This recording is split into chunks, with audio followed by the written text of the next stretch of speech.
السلام علیکم۔ آج ہم روحانی فریکوینسی کی طاقت اور شیطان کے فریب کو ڈسکس کریں گے۔ جب آپ کی روحانی فریکوینسی بلند ہو جاتی ہے تو آپ ایک نورانی مینار کی مانند بن جاتے ہیں جو قوت، حفاظت اور پاکیزگی کی لہریں خارج کرتا ہے۔ اس مقام پہ وسوسوں کی کوئی جگہ نہیں ہوتی۔ شیطانی وسوسے آپ تک نہیں پہنچ سکتے کیونکہ اگر وہ قریب آنے کی کوشش بھی کریں تو جل کر خاک ہو جائیں گے۔ آپ کی توانائی ایک ٹیسلا کوئل کی طرح بن جاتی ہے جو اللہ کے نور سے چارج ہوتی ہے۔ نبی کریم صلی اللہ علیہ وسلم کی محبت سے بجلی بنتی ہے اور ربانی حفاظت کی ڈھال میں لپٹی ہوتی ہے۔ شیطان آگ میں قدم نہیں رکھتا، وہ نور کے قریب نہیں آتا سوائے اس کے کہ وہ ہلاکت کو خود چنے۔ ایسے وقت میں آپ کی روحانی توانائی ایک حفاظتی حصار بن جاتی ہے، ایک ایسی آگ جو ہر باطل کو جلا کر راکھ کر دے۔ اب ذرا اس کا الٹ تصور کریں، نہ کوئی فریکوینسی، نہ کوئی روحانی چارج، نہ کوئی نورانی طاقت۔ آپ تھکے ہوئے ہیں، روحانی طور پہ کٹ چکے ہیں، دل بوجھل ہے۔ پھر کیا ہوتا ہے؟ وسوسے شروع ہو جاتے ہیں۔ دل میں مسلسل سوچیں دوڑنے لگتی ہیں، شک، خوف، غصہ، بے چینی، حسد، غم، ناراضگی۔ یہ جو اندر کی آوازیں آپ سے باتیں کرتی ہیں، یہ آپ کے محسن کی آوازیں نہیں ہیں، یہ شیطان کی سرگوشیاں ہیں۔ لیکن یاد رکھیں، شیطان آپ کے زخموں کو جانتا ہے۔ اسے آپ کے وہ صدمات یاد ہیں جنہیں کبھی مکمل شفا نہیں ملی۔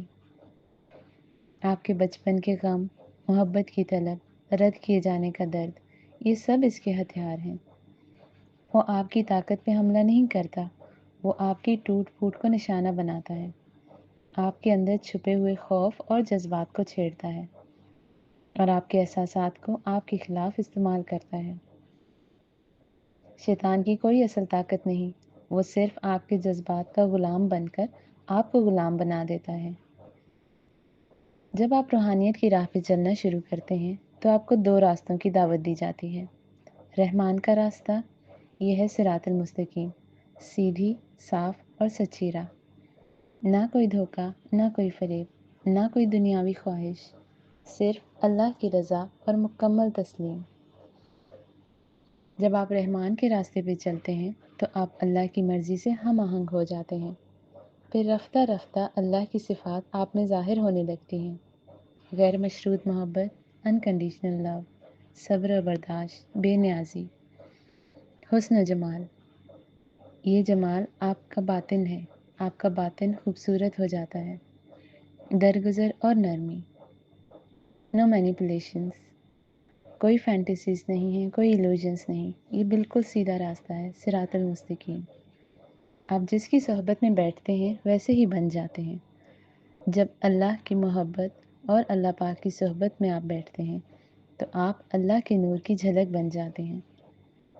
دوسرا راستہ ہے شیطان کا راستہ۔ یہ راستہ ظاہراً برا نہیں لگتا بلکہ خوبصورت بنا کر دکھایا جاتا ہے۔ طاقت کے خواب، خواہشات کی تکمیل، شہرت اور دنیاوی فائدے، لیکن بدلے میں وہ لیتا ہے آپ کی غلامی، اور پھر آپ میں اس کی صفات آنے لگتی ہیں: دھوکہ اور مکاری، غصہ اور تکبر، جھوٹی روحانیت، معمولی باتوں پہ انتقام، دوسروں کو نقصان پہنچانا، جنات اور منفی قوتوں کا استعمال، دوسروں کی توانائی اور جذبات کو سب کرنا، جلد بازی، مینیپولیشنز، فینٹیسیز، ایلوژنز، اور اس سب کی جڑ آپ کے اندر کے زخم ہوتے ہیں جو آپ نے کبھی شفایاب ہونے ہی نہیں دیے۔ اس دنیا میں آپ کبھی تنہا نہیں ہوتے، یا تو آپ اللہ کی صحبت میں ہیں یا کسی دھوکے باز کے حالے میں۔ فیصلہ آپ کا ہے، کس کی مجلس میں بیٹھ رہے ہیں۔ اللہ کی صحبت میں بیٹھیں تو نور بن جائیں، شیطان کے حلقے میں آئیں تو باطن سے تباہ ہو جائیں، چاہے ظاہر میں کتنے ہی نیک کیوں نہ ہوں۔ آپ کی فریکوینسی تب بلند ہوتی ہے جب آپ اللہ سے جڑ جاتے ہیں۔ دل لا الہ الا اللہ سے دھڑکتا ہے، سانسوں میں درود پاک کی مہک ہوتی ہے، قدم انا کے بجائے تسلیم میں اٹھتے ہیں، تو پھر شیطان کی جرأت بھی نہیں ہوتی۔ اپنے اندر کی مینار کو چارج کرتے رہیں، اللہ سے رابطہ جوڑے رکھیں۔ جب آپ کا نور روشن ہوتا ہے تو سائے خود ہی بھاگ جاتے ہیں۔